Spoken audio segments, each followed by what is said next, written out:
今日の登板予定は残念ながら雨天中止になった今永選手ですが、アメリカ中で話題になっており連日テレビ番組で取り上げられています。そんな歴史的活躍を続ける今永選手を詳しく紹介していましたので今回はそちらの翻訳を紹介します。それではご覧ください。Wonderful. It's Friday night in the big leagues. I'm glad to be back with you. Congratulations on the Emmy, guys. Yeah. What an honor it is to work in the building and be back with you. Congrats to all of us. The MLB Tonight Emmy Award-winning show here on MLB Network. Pete is right about that. All right, we've got lots of great stuff coming up. Let's put the 60 seconds on the clock and do the major topics of the day. And lowest ERA through the first 9 career starts. That's right, excluding openers since 1913. Shota Imanaga. It's showtime. This guy's been incredible so far, Pete, for the Cubs. Better than Fernando Mania way back in 1981. What have you seen from Imanaga? Well, I've seen from his opening day start that he feels like he belongs in the major leagues. Rec, he has walked over, and body language tells me a lot. From the first time I laid eyes on him in Wrigley Field, I saw that this guy was not afraid. He gets you on the fastball. It plays bigger than it is, only 92 to 94. He hides it well. There's pitchability, and then the split is devastating. So I think this is going to continue on the north side for the length of this contract. Yeah, I think when I watched Shota Imanaga pitch, and we talked about this earlier, and I think you just touched on it, the confidence. The confidence exudes that this kid can go out there and he knows whoever he's facing, he doesn't care. And what I love is he can challenge you with that fastball at any time. And I think that's such an advantage, knowing that, okay, I get in a big spot, I get in a tough spot, I can challenge you with that fastball anytime I want. And then I have a devastating split off of it if I need chase, if I need to get a guy to chase, if I'm looking for a ground ball, whatever it is. And then he's got a sweeper that he throws occasionally that is, just, I got a lefty at the plate. I could throw this in there for a first pitch strike and then go from there. I love what I'm seeing. I just never thought a guy that throws 92 in 2024 right now to have a sub-1 ERA. Hey, look, the top 5 ERA leaders, I just did this on off base. The top 5 guys of ERA in the league are in the lowest 20 percentile of velocity. So velocity, it's not everything. It's absolutely not everything. You have to be able to locate. Gratuitous off-base shout-out. I was on IT as well. All right, next topic, and let's talk about the Guardians as we check out the Am I the only one that didn't work for this? Rec did not I'm slacking, guys. I'm Just slacking. say you're on Central. AL runs per game leaders this season. Entering Friday, the Orioles at 4.94. Then the Guardians. Hang on a second. I know these guys can win. They can score some runs right now. Ahead of the Yankees and the Royals as well. Rec, I feel like you're bullish on the Guardians. I've seen you and Greg Ames here talking with the Guardians. I feel like you think this is sustainable for this team. I do think it's sustainable, but you know I'm bullish on the Royals, so I can't be too Still your bullish guys. on these Royals. Guardians. I do like this Guardians team. The thing I like, and when I compare and contrast actually the Royals and the Guardians, I see teams that really accentuate what they're good at, what their potential is, and that's on the pitching side for this Cleveland Guardians team, especially that bullpen. Yeah. They are a great bullpen. Right now, so far this season, they've thrown almost 200 innings out of that bullpen. It's not the most in baseball by any means, but they're up there. And what I'm getting at is they know, okay, you know what? Our starters may not have the best stuff, but we have a bullpen behind them that can come in and shut them down. Well, that starting group, I like them, and I'm bullish on them, but you're right. Class A, 70-plus appearances the last few years. These end of the game can be counted on. But look, let's go to the offensive side of the ball. Putting the ball in play and doing the little things right the way they do. When you start getting the production from Jose Ramirez and the Nailers, and then the center field position is starting to produce some offense now. This is a complete team that's going to be relevant, if not win the season. To your point offensively, best OPS in baseball with runners in scoring position. The Cleveland Guardians. They seem baseballish to me. Yeah. I love watching them play. Jimenez, we should mention also. Yeah. You know who's number 2? The Royals. Rex Royals. Die hard, baby. They love him in Kansas City. Next topic right now is Juan Soto. His stats right now, my man is hitting .312, 13 home runs, 41 RBI. He's only struck out 36 times and 34 walks for a gaudy .972 OPS right now.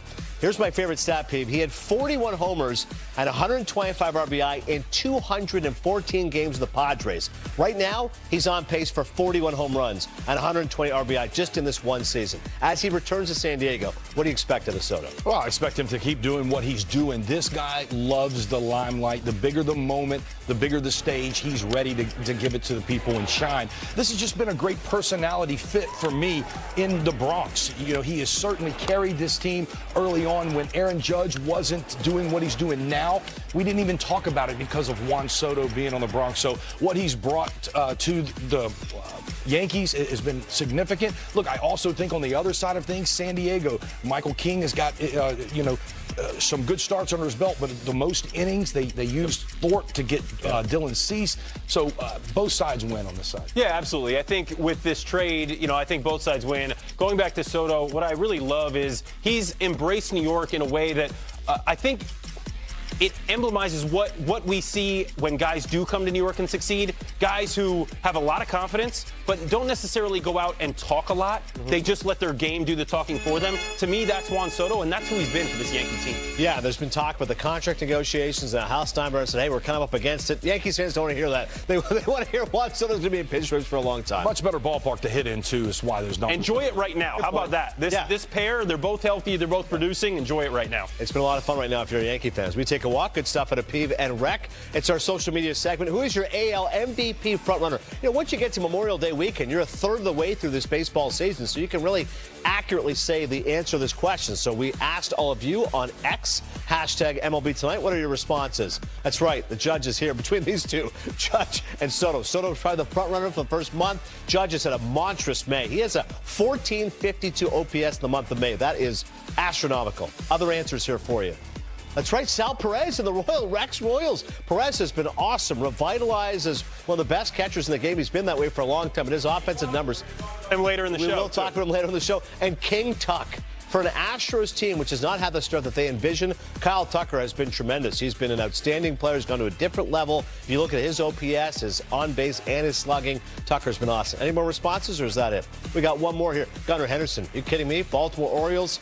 He's been awesome right now. Bob Costas was asked to name the top 5 players in baseball right now in MLB Now. He had Gunnar Henderson number 4, Rookie of the Year a season ago. Thanks to Robin for the response. He's taken this one to the next level. Thanks for your responses. Maybe perhaps a few more later in the show. When you're ready to hit, you're ready to hit. Why not start the game with a bang? They like him at the top. He likes being at the top. We're looking at the greatest season ever by a leadoff guy. Hit him to all fields, a sprinkler. Then he starts the night off with a big swing. Now that's how you start a ball game.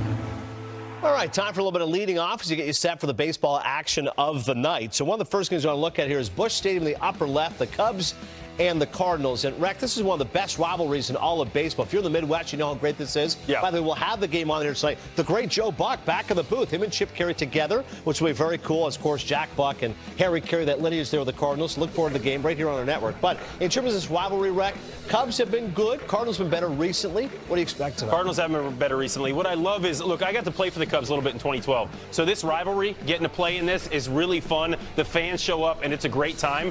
What I'm looking to see tonight is, can this lineup for the Cardinals, historically, they've been good against lefties. This year, they have been very poor against lefties, and that's interesting. Guys like Arenado, guys like Goldschmidt, throughout their career, have raked left-handed pitching. Can they get it going tonight against the guy we just talked about, Shota Imanaga? Yeah, there's been a lot of pressure and talk, Pete, about their veterans, Arenado and Goldschmidt specifically, but their young guys are going to step up, too. The likes of your Jordan Walkers, your Brendan Donovans, your Lars Nootbaars. It can't all be on the veterans right now. You're exactly right. Gorman, big homer in the win the other day. The St. Louis Cardinals, to me, that veteran leadership and the presence of those guys being around and the not panic mentality that they have on the pitching side of things and also with Arenado and Goldschmidt. To me, I think that's what's going to keep St. Louis around and just staying the course. That's central. Nobody's running away with it. St. Louis is going to be right there, and I think it's going to be because of that veteran leadership. I've been playing better baseball as of late. Next up, let's look at Target Field right now. The Rangers and the Twins, as they've got a lot of focus right now, obviously, on the Minnesota Timberwolves as well. The T-Wolves, as they're taking on the Mavericks, and then you have the Twins and the Rangers. So, excuse me, a good battle here between the Rangers and the Twins.